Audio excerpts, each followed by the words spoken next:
All right, today I'm going to show you how to make a backup of a Cubase project file. Maybe you need to send your song out for mixing to another engineer who also uses Cubase. Maybe you just want to keep a copy of it on a spare hard drive for safekeeping. Either way, the process is the same. It's super simple to do, so let's head to the project window and check it out. All right, so here we are in the project window. You can see we have all of our audio tracks, we've got some automation data going on, and all of that's going to get backed up and copied to the new file we're creating.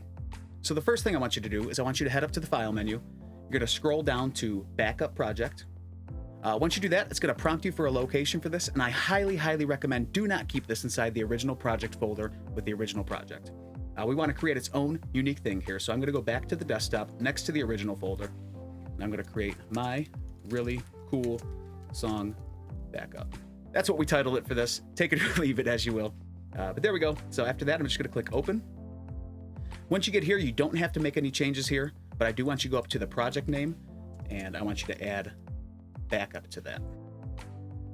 All right, so the reason we're doing that and adding backup to this is just so that they're different. You know, we can easily distinguish between the two projects if we need to open one versus the other for any reason. So there we go, 10 or 15 seconds or so, and that backup is done. There we go. So after that's finished, I want you to close out the current project window, and that's going to take us back to our desktop.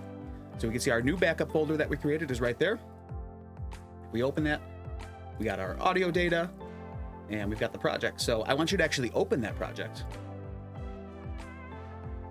All right, so before you send this out to your mixing engineer or before you add it to your archive drive, I always recommend that you just open the backup project and play through the full song just to make sure that everything copied over properly and everything's good with it. So next we're gonna head back to the desktop here, and before we finish, there's one last thing I want you to do.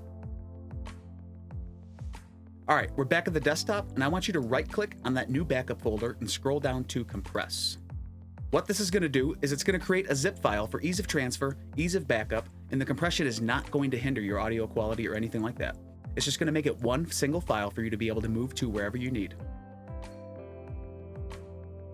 All right, so there we have it. Right on the desktop, we've got our compressed.zip file. You can take this, move it around wherever you want, send it to someone via Dropbox, Google Drive, WeTransfer, put it on your external hard drive, and you've just got one neat and tidy file that can't be tampered with.